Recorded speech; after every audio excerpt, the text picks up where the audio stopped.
सारी दुनिया का रुख इधर होता था। आप चाहे दुबई की बात करें, आप चाहे सऊदी अरब की बात करें, आप बहरीन की बात करें, कैसे लोगों ने इधर अपना एक प्रोग्रेसिव सोच की तरह से आगे बढ़ना शुरू किया। लेकिन जब इन हालात में ये हालात जो बनते चले जा रहे हैं और जो एक विजन को डिविएट करने की कोशिश हो रही है, वो कहीं ना कहीं इस रीजनल पूरे सिक्योरिटी के लिए और इसके लिए एक बहुत बड़ा थ्रेट तो है, जिसको मैं कंडेम करता हूं। अब रहा सवाल कि हमारे एक अमेरिका के जो साथी हैं वो ये कह रहे थे इसराइल के बारे में।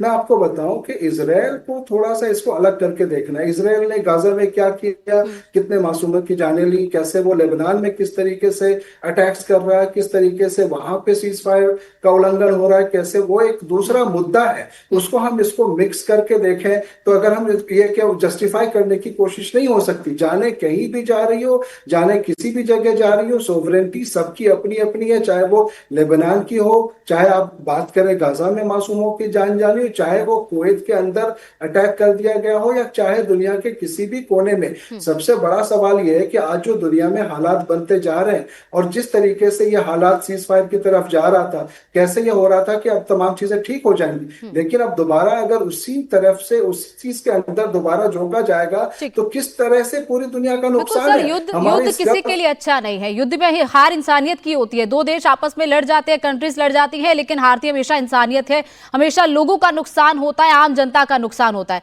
अमिताभ जी, लेकिन इसी युद्ध के बीच एक ऐसी खबर भी आई है कि लॉस एंजलिस में जो एक लीग होने वाली है उसमें ईरान की जो फुटबॉल टीम है उसके लिए अमेरिका ने इजाजत दे दी है। तो ये एक अच्छी तस्वीर भी है, और मेजबान देश किसी ऐसी टीम के किसी मेजबान देश में कोई ऐसी टीम जाए जहां जिसके साथ पहले से ही आप युद्ध में है, तो ये एक अच्छा संदेश भी है। अगर कहें तो एक पॉजिटिव तस्वीर भी इस युद्ध से निकल कर आई है।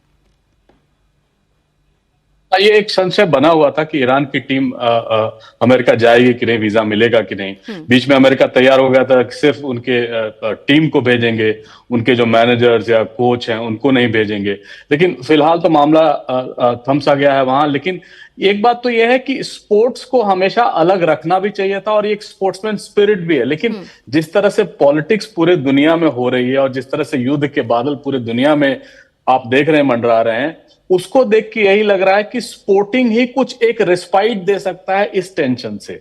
लेकिन ईरान का जो इस समय पोजीशन है वो अब दुनिया को ब्लैकमेल करने की स्थिति में आ गया है, और ट्रंप साहब उससे जल्दी से जल्दी अपना पीछा छुड़ाना चाहते हैं। और किसी ना किसी तरह मुझे लग रहा है कि ट्रंप का जो एग्जिट प्लान है, या ऑफ रैंपिंग जिसको कहते हैं, वो ये चाहते हैं कि ये जितने भी खाड़ी के देश हैं जिसके खिलाफ ईरान लड़ रहा है या उनको अटैक कर रहा है, उनको किसी तरह से इन्वॉल्व किया जाए देर सबेर।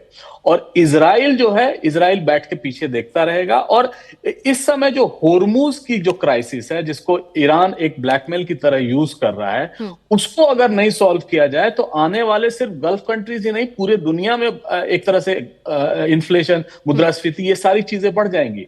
लेकिन अमेरिका इस समय ये जानता है कि जो युद्ध उसने शुरू किया था उससे अब जल्दी से वापस निकलने का कोई और रास्ता नहीं है।